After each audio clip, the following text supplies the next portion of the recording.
Affairs funda में आप सभी का स्वागत है। मैं हूं आपके साथ अभिषेक शर्मा और आज के इस वीडियो सेशन में हम 23 जुलाई तक के सभी इंपॉर्टेंट करंट अफेयर्स कवर करने वाले हैं। हमेशा की तरह आप इस वीडियो को अंत तक जरूर देखिएगा। आज भी आपको काफ़ी कुछ जानने के लिए मिलेगा। साथ ही गाइस, इस सेशन को शुरू करने से पहले आप सभी को बताना चाहूँगा, यदि आप हमारे daily current affairs PDF, weekly PDF और मंथली PDF चाहते हैं तो इस वीडियो के फर्स्ट कमेंट में या फिर डिस्क्रिप्शन में दिए गए लिंक पर क्लिक करके पा सकते हैं। साथ ही आप गूगल प्ले स्टोर से करंट अफेयर्स फंडा ऐप को भी इंस्टॉल कर लीजिए, क्योंकि जो भी हमारा PDF मटेरियल है जिसमें आपको करंट अफेयर्स के साथ साथ स्ट्रेटेजी के भी प्रोवाइड कराते हैं, ये सभी मटेरियल आपको हमारी करंट अफेयर्स फंडा ऐप पर ही उपलब्ध हो पाएगा। हमारे PDF कोर्स संबंधी यदि आपका कोई भी डाउट है, कुछ भी आप पूछना चाहते हैं तो कमेंट बॉक्स में ज़रूर लिखिएगा। तो चलिए फिर करते हैं शुरुआत इस वीडियो सेशन की। Who has been appointed as the Prime Minister of Sri Lanka? Sri Lanka के प्रधानमंत्री के रूप में किसे नियुक्त किया गया है? ऑप्शंस आपके सामने हैं। सही आंसर ऑप्शन बी है, दिनेश गुणावर्देना। आपको जानना चाहिए, श्रीलंका के नए प्राइम मिनिस्टर बनाए गए हैं दिनेश गुणावर्देना और ये महाजना एक साथ पेरामुना पार्टी के लीडर हैं। इससे पहले की जो गवर्नमेंट है उसमें फॉरेन मिनिस्टर, ट्रांसपोर्ट मिनिस्टर और मिनिस्टर फॉर अर्बन डेवलपमेंट के रूप में भी कार्य कर चुके हैं। और हाल ही में हमने ये भी देखा कि श्रीलंका के नए प्रेसिडेंट बने हैं Ranil Wickremesinghe. Adani group chief Gautam Adani has become the fourth richest person in world by surpassing which person? Adani समूह के प्रमुख गौतम अडानी किस व्यक्ति को पछाड़कर दुनिया के चौथे सबसे अमीर व्यक्ति बन गए हैं? ऑप्शंस आपके सामने हैं। सही आंसर ऑप्शन ए है, बिल गेट्स। जानेगा, गौतम अडानी ये वर्ल्ड के फोर्थ रिचेस्ट पर्सन बन गए हैं, ऐसा कहा है Forbes real time billionaires list ने। और इनसे पहले फोर्थ पोजीशन पर बिल गेट्स थे, जो कि माइक्रोसॉफ्ट के को फाउंडर हैं, ये थे, तो इनको पीछे छोड़ दिया है। आपको जानना चाहिए, गौतम अडानी की जो नेट वर्थ है ये 115.5 बिलियन US डॉलर की है, जबकि बिल गेट्स की 104.6 बिलियन US डॉलर की है। अच्छा, मुकेश अंबानी की बात करें तो ये इस लिस्ट में 10वें स्थान पर हैं और 90 बिलियन US डॉलर इनकी नेट वर्थ है। आपको जानना चाहिए कि गौतम अडानी से ऊपर केवल 3 पर्सन हैं जो इनसे ज़्यादा रीच हैं। एक तो टेस्ला के चीफ एलन मस्क, दूसरे हैं लुइस व्हिटन जो कि CEO हैं बर्नार्ड आर्नोल्ड के, और तीसरे हैं Amazon founder Jeff Bezos. Adani समूह से संबंधित एक करंट अफेयर आज हाल ही में काफ़ी चर्चा में, आपको जानना चाहिए। अडानी ग्रुप गैडोट इस कंपनी के साथ मिलकर इजराइल में एक पोर्ट है, पोर्ट ऑफ हाइफा, तो इसके प्राइवेटाइजेशन का टेंडर इन्होंने जीत लिया है। The United States House of Representatives has passed a legislative amendment to waive sanctions against India over which missile deal with Russia. पूछ रहे हैं कि संयुक्त राज्य अमेरिका के प्रतिनिधि सभा ने रूस के साथ किस मिसाइल सौदे पर भारत के खिलाफ प्रतिबंधों को माफ़ करने के लिए एक विधायी संशोधन पारित किया है? ऑप्शंस आपके सामने हैं। सही आंसर ऑप्शन ए है, S-400। इससे पहले हम इस क्वेश्चन के बारे में जानें, आपको पहले ये वाली लाइन जानना चाहिए, ये वाला पैराग्राफ आपको देखना चाहिए। देखिए, काटसा, काटसा का मतलब होता है countering America's adversaries through sanctions act. तो ये एक US लॉ है, काफ़ी स्ट्रिक्ट US लॉ है, और ये उन कंट्रीज़ पर लगाया जाता है जो रशिया से कोई डिफेंस हार्डवेयर परचेस करती हैं। और ऐसा क्यों किया गया? यानी कि ये एक तरह से रशिया को पनिश करने का जो है लॉ है, क्योंकि 2014 में रशिया ने क्रीमिया को एनेक्स कर लिया था। साथ ही 2016 के जो US प्रेसिडेंशियल इलेक्शंस हैं, तो ऐसा कहा गया कि उसमें रशिया ने अपनी मेडलिंग की है, रशिया ने भी उसमें छेड़छाड़ी की है, तो इसलिए ये लॉ बनाया गया, काटसा। तो अब देखिए, अब भारत रशिया से S-400 मिसाइल डिफेंस सिस्टम ले रहा है, तो अब भारत पर भी ये लॉ लगना चाहिए। ये जो काटसा है, इसके हिसाब से भारत पर भी सैंक्शंस लगने चाहिए US की ओर से। लेकिन US ने यहाँ पर वॉइस वोट से एक लेजिस्लेटिव अमेंडमेंट्स को पास किया है, जिसमें कहा है कि भारत को चाइना को देखते हुए जो स्थिति बन रही है, तो उसके लिए भारत को चाइना को काउंटर करने के लिए रशिया से अगर ये S-400 मिसाइल डिफेंस सिस्टम ले रहा है तो कोई बात नहीं, हमें कोई दिक्कत नहीं है। आपको जानना चाहिए कि अक्टूबर 2018 में भारत ने रशिया के साथ एक डील की थी $5 बिलियन की, जिसके तहत S-400 air defence missile system की 5 यूनिट्स भारत बाय करेगा। आपको बता दें S-400 ये रशिया की most advanced long range surface to air missile defence system है।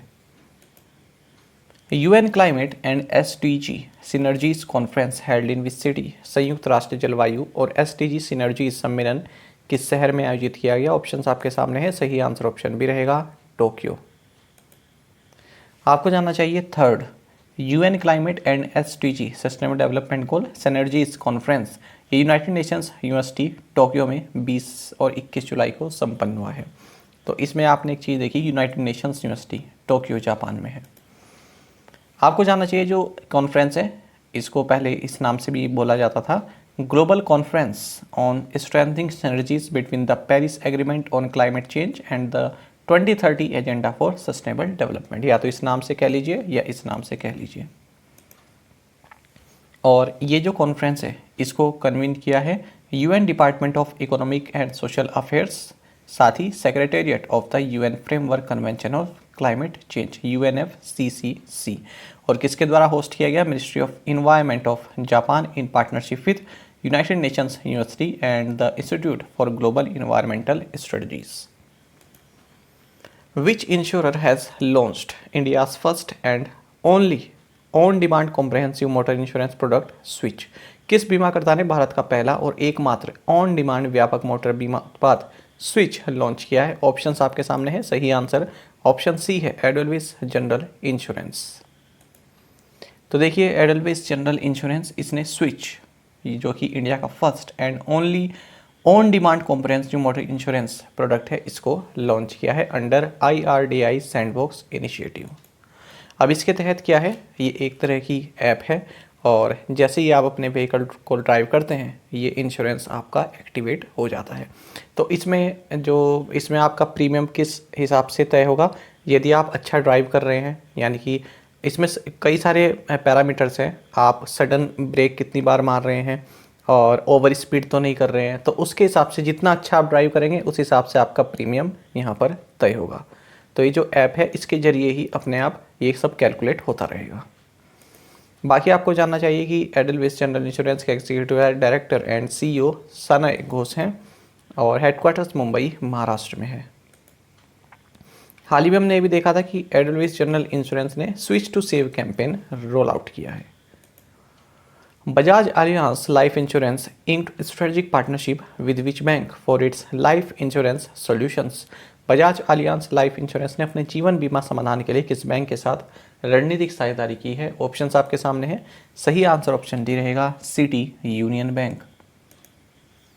तो देखिए private life insurer Bajaj Alliance life insurance, तो इसने एक स्ट्रेटेजिक पार्टनरशिप साइन की है सिटी यूनियन बैंक के साथ, जिसके तहत जो सिटी यूनियन बैंक के कस्टमर्स हैं उनको ये अपना इंश्योरेंस प्रोडक्ट ऑफर करेगा। बजाज अलियांस लाइफ इंश्योरेंस के बारे में आपको जानना चाहिए। MD एंड CEO तरुण चुग हैं, हेडक्वार्टर्स पुणे महाराष्ट्र में है। बात करें सिटी यूनियन बैंक की तो MD एंड CEO N कामाकोडी हैं और टैगलाइन है ट्रस्ट एंड एक्सीलेंस सिंस 1904 और इसका हेडक्वार्टर्स कुंभकोणम तमिलनाडु में है। India's first ever animal health summit was held in which city? Bharat की पहली पशु स्वास्थ्य शिखर सम्मेलन किस शहर में आयोजित किया गया? सही answer option C New Delhi है। तो देखिए first India animal health summit 2022 ये न्यू दिल्ली में संपन्न हुआ है। इसको ऑर्गेनाइज किया है Indian chamber of food and agriculture और एग्रीकल्चर टुडे ग्रुप ने। आपको जानना चाहिए जो union minister of fisheries animal husbandry and dairying है परसोत्तम रूपाला, इनके द्वारा इस समिट को इनोग्रेट किया गया है। Which company has signed a memorandum of understanding with Adani Capital to enter into a strategic financing partnership for light commercial vehicles? किस company ने हल्के वाणिज्यिक वाहनों के लिए रणनीतिक वित्त पोषण साझेदारी में प्रवेश करने के लिए अडानी कैपिटल के साथ समझौता ज्ञापन पर हस्ताक्षर किए हैं? ऑप्शंस आपके सामने हैं, सही आंसर ऑप्शन सी है, अशोक लेलैंड। तो देखिए अशोक लेलैंड जो कि हिंदुजा ग्रुप की एक यूनिट है और सेकंड लार्जेस्ट मैन्युफैक्चर है कॉमर्शियल व्हीकल्स की भारत में। इसने एक एमओयू साइन किया है अडानी कैपिटल के साथ। किस लिए? For strategic financing of light commercial vehicles, जो लाइट कमर्शियल व्हीकल्स हैं उनके फाइनेंसिंग के लिए। Sambal and Samarthya are the two integral parts of which scheme. Sambal और सामर्थ्य किस योजना के दो इंटीग्रल भाग हैं? ऑप्शंस आपके सामने हैं। सही आंसर ऑप्शन ए है मिशन शक्ति। आपको जानना चाहिए ministry of women and child development, इसने मिशन शक्ति स्कीम के लिए डिटेल्ड गाइडलाइंस जारी की हैं। आपको जानना चाहिए कि जो मिशन शक्ति है ये 2021-22 से 2025-26 तक के पीरियड के दौरान इम्प्लीमेंट किया जाएगा और ये लागू कब से हो गया है? 1 अप्रैल 2022 से। तो देखिए मिशन शक्ति क्या है? ये विमेन एम्पावरमेंट प्रोग्राम है, साथ साथ ये जो है आपका इसमें सेफ्टी, सिक्योरिटी और विमेन एम्पावरमेंट से संबंधित एक प्रोग्राम है। इसके बारे में अगर जाने मिशन शक्ति के बारे में तो इसमें दो सब स्कीम, एक तो है संबल और दूसरी है सामर्थ्य। जहाँ पर संबल तो संबंधित है safety and security of women से, वहीं सामर्थ्य संबंधित है एम्पावरमेंट ऑफ वुमेन से। जो एग्जिस्टिंग स्कीम्स हैं इस मिनिस्ट्री की, ministry of women and child development की, जैसे one stop centres, women helplines, Beti Bachao Beti Padhao, तो ये तीनों स्कीम तो इसका पार्ट है। किसका? संबल स्कीम का। और जो उज्ज्वला है, स्वधर गृह है और वर्किंग वुमेन हॉस्टल है, नेशनल क्रैश स्कीम, प्रधानमंत्री मातृवंदना योजना, ये सभी सामर्थ्य स्कीम के अंतर्गत आते हैं। Who is the editor of the book titled Gandhi and the Champaran Satyagraha? Select readings. Gandhi and the Champaran Satyagraha select reading नामक पुस्तक के संपादक कौन है? ऑप्शंस आपके सामने हैं। सही आंसर ऑप्शन बी रहेगा सुरंजन दास। तो देखिए एक बुक जिसका टाइटल है Gandhi and the Champaran Satyagraha select readings, तो ये हाल ही में रिलीज़ की गई है और इसके एडिटर हैं जादवपुर यूनिवर्सिटी के vice chancellor Suranjan Das. Reserve bank of India has selected which agency to conduct field work for inflation expectation survey. भारतीय रिजर्व बैंक ने मुद्रास्फीति प्रत्याशा सर्वेक्षण के लिए फील्ड वर्क करने के लिए किस एजेंसी का चयन किया है? ऑप्शंस आपके सामने हैं। सही आंसर ऑप्शन भी रहेगा हंसा रिसर्च ग्रुप। देखिए रिजर्व बैंक ऑफ इंडिया ने जुलाई 2020 के लिए जो consumer confidence and inflation expectation survey है, तो इसके लिए फील्ड वर्क के लिए हंसा रिसर्च ग्रुप को चुना है। ये मुंबई बेस्ड रिसर्च ग्रुप है। तो इसमें जो भी इंडिविजुअल्स हैं, उनका जो भी व्यक्ति हैं, जो हाउस होल्ड हैं, उसमें जितने पर्सन रहते हैं, उनके इंडिविजुअल कंजम्पशन के हिसाब से उनके देखा जाएगा कि प्राइस मूवमेंट और इन्फ्लेशन का उनके जो इंडिविजुअल कंजम्पशन है उस पर क्या फ़र्क पड़ता है। और इस तरह का सर्वे 19 शहरों में किया जाएगा, इन सभी शहरों में किया जाएगा।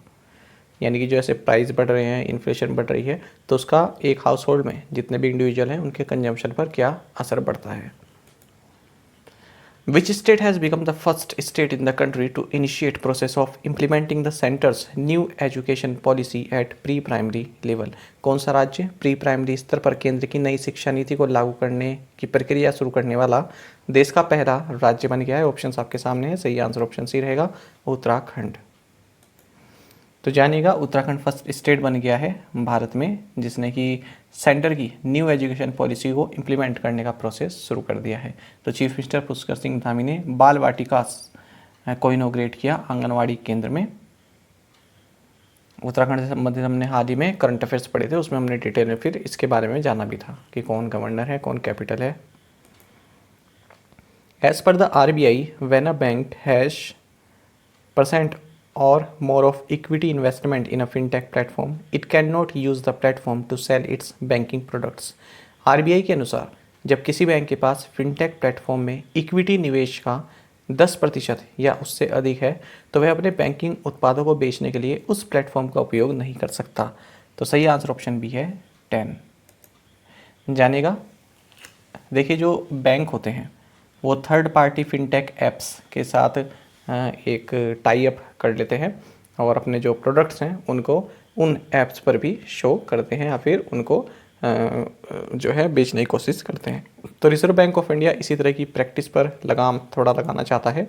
इसलिए रिजर्व बैंक ऑफ इंडिया ने कहा है कि कोई ऐसी फिनटेक कंपनी है जिसे आपने क्रेडिट दिया है और उस फिनटेक कंपनी ने मान लीजिए जो टोटल क्रेडिट उसका जो है टोटल क्रेडिट है, जितना भी उसने टोटल क्रेडिट लिया हुआ है उसमें से 10% या उससे ज़्यादा क्रेडिट आपने उसको दिया है, किसी बैंक ने उसको दिया है, तो आप उस फिनटेक प्लेटफॉर्म को यूज़ नहीं कर सकते अपने प्रोडक्ट को बेचने के लिए।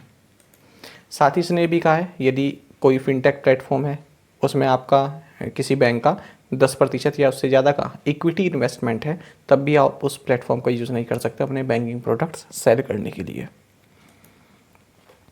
As per the government survey from 2011 to 2019, the proportion of unmarried persons within the age bracket of 15 to 29 years has increased from 17.2% to 8%।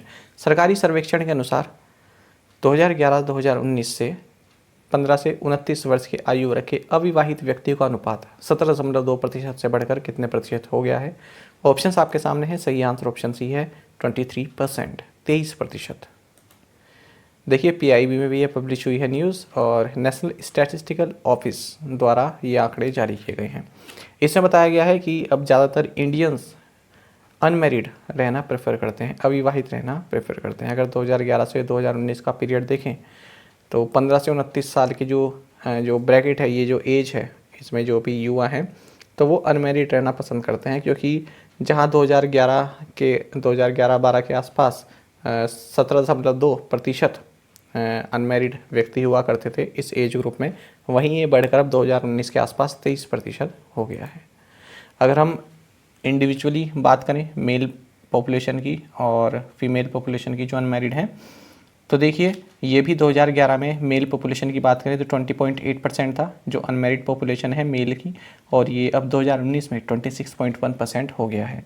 वहीं अनमेरिड फीमेल्स की बात करें तो ये 2011 में 13.5% था और 2019 में 19.1% हो गया है। आपको जानना चाहिए नेशनल यूथ पॉलिसी 2014 के अनुसार यूथ कौन है? 15 से 29 साल के बीच का जो युवा है वो यूथ है। तो ये भी एक अपने आप में एक क्वेश्चन बनता है, ऐसा पूछा गया है कई बार कि नेशनल यूथ पॉलिसी के हिसाब से यूथ कौन है। फिर ऑप्शन में दे देते हैं आपको 14 से 20, 14 से 25, 15 से 29, इस तरह से। बाकी आपको जानना चाहिए इस रिपोर्ट में ये भी बताया गया है कि सबसे ज़्यादा अनमेरिड यूथ कहाँ पर पाए गए हैं 2019 में, तो यह है जम्मू एंड कश्मीर, उसके बाद उत्तर प्रदेश, दिल्ली एंड पंजाब। और अगर हम लोवेस्ट प्रोपोर्शन की बात करें तो वो कहाँ है? केरल, तमिलनाडु, आंध्र प्रदेश, हिमाचल प्रदेश एंड मध्य प्रदेश। यानी कि जहाँ पर सबसे कम इस तरह का पाया गया है कि अनमेरिड यूथ है वहाँ पर वो केरल है, और सबसे ज़्यादा कहाँ पाए गए? जम्मू एंड कश्मीर में। Which country launched an aviation passenger charter to help passengers know their rights? यात्रियों को उनके अधिकारों को जानने में मदद करने के लिए किस देश ने एविएशन पैसेंजर चार्टर लॉन्च किया? ऑप्शंस आपके सामने हैं। सही answer option D United kingdom है। जानिएगा ब्रिटिश गवर्नमेंट ने एविएशन पैसेंजर चार्टर लॉन्च किया है ताकि पैसेंजर्स अपने राइट्स, अपने अधिकारों को जान सके यदि वो एयरपोर्ट्स पर किसी भी तरह की प्रॉब्लम फेस करते हैं। Which of the following has developed an indigenous AI-based software to protect defense land from illegal encroachment? निम्नलिखित में से किसने रक्षा भूमि को अवैध अतिक्रमण से बचाने के लिए स्वदेशी AI आधारित सॉफ्टवेयर विकसित किया है? ऑप्शंस आपके सामने हैं। सही आंसर ऑप्शन डी रहेगा COE-SURVEI। जानिएगा, देखिए जो ये COE-SURVEI है इसका मतलब क्या है? Centre of excellence on satellite and unmanned remote vehicle initiative. तो इसने एक artificial intelligence based software develop किया है जो कि ग्राउंड पर किसी भी तरह का चेंज होता है या फिर अनऑथोराइज्ड कंस्ट्रक्शन होता है या फिर इंक्रोचमेंट होता है ना, तो उस चीज़ को डिटेक्ट कर सकता है ऑटोमेटिकली। इंक्रोचमेंट का मतलब होता है अतिक्रमण। बाकी आपको जानना चाहिए कि ये जो सॉफ्टवेयर है इसको भाभा एटॉमिक रिसर्च सेंटर के साथ मिलकर बनाया गया है। तो वो भी पीआईबी की न्यूज़ है जो मैंने अभी आपको बताया है, और ये वाला भी पीआईबी की न्यूज़ है। तो ये इंपॉर्टेंट होती हैं जो पीआईबी की न्यूज़ होती हैं। Researchers from which institute have discovered a novel material called single crystalline scandium nitride that can emit, detect and modulate infrared light with high efficiencies. किस संस्थान के शोधकर्ताओं ने सिंगल क्रिस्टलीय स्कैंडियम नाइट्राइड नामक एक नई मटेरियल यानी सामग्री की खोज की है जो उच्च क्षमता के साथ अवरक्त प्रकाश का उत्सर्जन, उसका पता और उसे संशोधित कर सकती है। ऑप्शंस आपके सामने हैं। सही आंसर ऑप्शन डी रहेगा, Jawaharlal Nehru centre for advanced scientific research.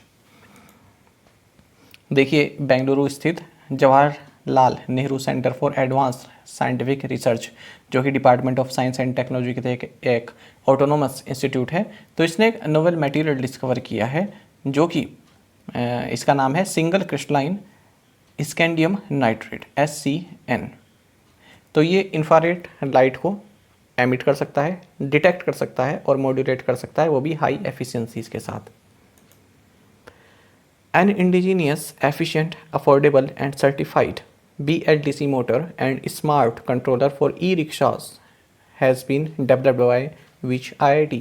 E rickshaw के लिए स्वदेशी, कुशल, सस्ती और प्रमाणित BLDC मोटर और स्मार्ट नियंत्रक किस IIT द्वारा विकसित किया गया है? सही आंसर ऑप्शन डी है, IIT खड़गपुर। तो देखिए ministry of electronics and information technology ने एक प्रोग्राम इनिशिएट किया है। प्रोग्राम क्या है? Indigenous development of electric vehicle सब systems.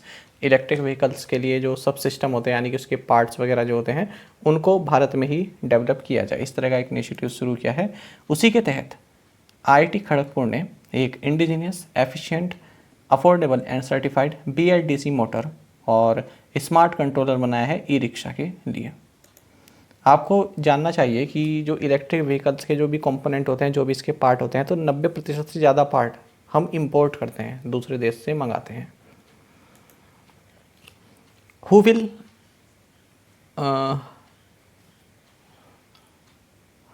Who will former British chancellor Rishi Sunak face in a contest to lead the UK as prime minister and the conservative party. प्रधानमंत्री और conservative party के रूप में UK का नेतृत्व करने की रेस में पूर्व ब्रिटिश चांसलर ऋषि सुनक का सामना किससे होगा? ऑप्शंस आपके सामने हैं। सही आंसर ऑप्शन ए है, लिज ट्रस। देखिए कंजर्वेटिव पार्टी मेंबर्स ने ऋषि सुनक और लिज ट्रस इन दोनों को ही जो है आगे किया है, यानी कि फाइनल राउंड के लिए इनको सेलेक्ट किया है और इन दोनों में अब कंपटीशन होगा लास्ट राउंड का, और जो भी इनमें जीतेगा वो बोरिस जॉनसन को रिप्लेस करेगा और यूनाइटेड किंगडम का प्राइम मिनिस्टर बनेगा। Which of the following has taken over Nilachal इस्पात निगम? निम्नलिखित में से किसने नीलाचल इस्पात निगम का अधिग्रहण किया? ऑप्शंस आपके सामने हैं। सही आंसर ऑप्शन डी है, टाटा स्टील लॉन्ग प्रोडक्ट्स। देखिए नीलाचल इस्पात निगम लिमिटेड, ये 4 सेंट्रल पब्लिक सेक्टर एंटरप्राइजेस और 2 उड़ीसा गवर्नमेंट के PSUs, इनके बीच में एक जॉइंट वेंचर है। अब 4 CPSCs कौन से हैं इसमें? MMTC, NMDC, BHEL और MECON, और 2 उड़ीसा गवर्नमेंट के PSU कौन से हैं? OMC और IPICOL। अब आपको ये जानना चाहिए कि इसका जो डिसइन्वेस्टमेंट है, जो डिसइन्वेस्टमेंट ट्रांजैक्शन है वो पूरा हो चुका है। तो जो भी ये जॉइंट वेंचर हैं और उड़ीसा गवर्नमेंट की जो PSU हैं, तो इन सभी के जो 93.71% शेयर हैं ये किसको दे दिए गए हैं? 12,100 करोड़ रुपए में Tata steel long products limited को। तो अब ये इसकी कंपनी बन गई है, Tata steel long products limited की। प्रीवियस असाइनमेंट क्वेश्चंस के आंसर जानेंगे।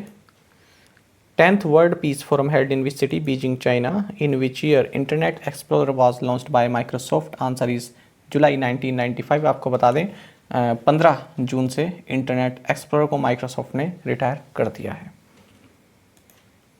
Which former Indian captain was recently felicitated by the British government? Saurav Ganguly. India's first liquid mirror telescope has been commissioned in which state? Answer is Uttarakhand, Devasta Observatory Complex यहाँ पर नैनीताल में।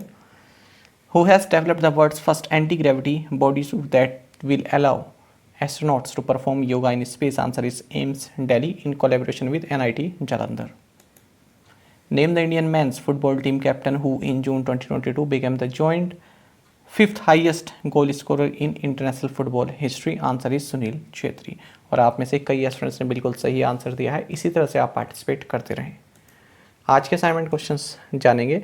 Which day is celebrated as World Day for International Justice? Which ministry in June 2022 launched National Air Sports Policy 2022? Name the player of the match and the player of the series in India versus England Royal London ODI series. As per the Global Peace Index 2022, Iceland has been named the most peaceful country. What is India's rank? In July 2022, who became the first Indian male long jumper to qualify for World Athletics Championship finals but finished 7th in the finals of World Athletics Championship at Houston, USA. और sixth question है हमारा, an employer is expected to deposit the combined contributions with employees to the employee state insurance ESI fund within how